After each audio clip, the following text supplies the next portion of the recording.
Hey friends, it's Kelly with Blogfiti here, and today we are going to talk about how to write blog post introductions that hook your readers and just generally rock. So without further ado, let's get going.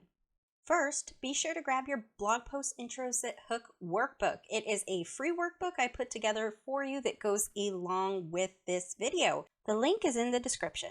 I want to let you know that if you have no clue what to write when it comes to your blog post intro, don't worry, you're not alone. Most of us have never written an introduction after the thesis statements that we are taught to write in school. Like, in this essay, I'm going to tell you 3 reasons why cats are better than dogs. Unfortunately, that won't fly on the internet. We have to make our blog post introductions grab the reader's attention pretty quickly so they will keep reading. That is the only point of your blog post introduction. It is to convince your reader to read the rest of your blog post. That is its one job. The attention grabber is called a hook. And before we talk about that, let's talk about the 3 questions that your blog post introduction should be answering in order to keep your reader reading. So the first one is, what is the blog post about? If someone comes to your page and reads your introduction and still has no idea what your blog post is about, we're in trouble, girl. Sound the alarm. There's something wrong. 2, why should the reader care? Why does the reader care what your blog post is about? What effect does it have on their life? And 3, what is in it for them? What are they going to get out of trading their time for your blog post? What is the transformation or benefit that you are offering them? Now that you know the 3 basic questions you need to be answering in your blog post introduction, let's talk about how to grab your reader's attention with hooks. One of the easiest hooks you can do in a blog post introduction is to ask the reader a question. Now, you can ask them kind of a boring generic question and kind of grab their attention. So say, do you struggle to lose weight, right? Chances are in their head, they are going to answer that question and they're going to maybe start to feel like they're in the right place. But you could ask the same thing by saying, are your abs more marshmallow than washboard?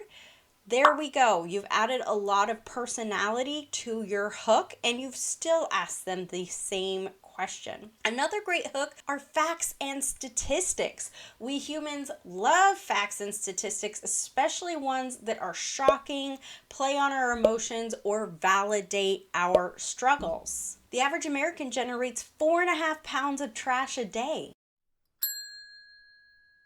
85% of Tinder users report saying I love you in the first year of dating.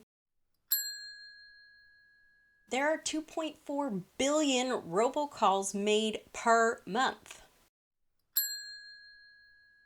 Of course, it's super important to always cite your sources when stating a fact or statistic. You need to prove that you're not just pulling it out your rear end, okay? Always cite your sources. Now let's talk about keywords. Should you include your keyword in your introduction? Hell yes, you should.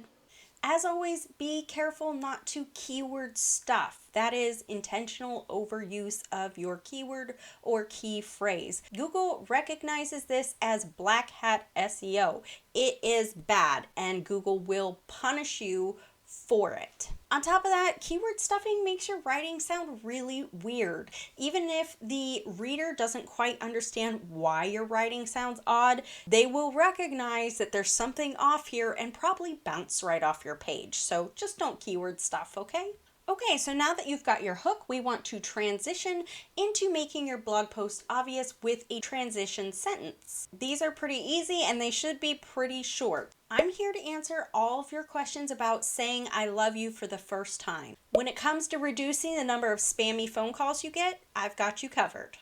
Using those transition to topic examples, we seamlessly transition from our hook to our obvious topic while pushing the reader forward into the rest of our content. Finally, let's look at our transformation. What are we offering to the reader? What are they going to get out of reading our blog posts? An example of a transformation would be keep reading to learn how to reduce your spammy phone calls with ease. Below, I'll show you how to confidently say I love you for the first time. In this post, I'll teach you to reduce your waste and impact on the environment in 5 easy steps. Writing an awesome blog post introduction does not have to be a struggle. Using this tip and your free blog post intros that hook workbook, which is available in this video description, you will be able to write blog post introductions that hook every single time. Thanks so much for joining me here today. I'm Kelly with Blogfiti, signing off.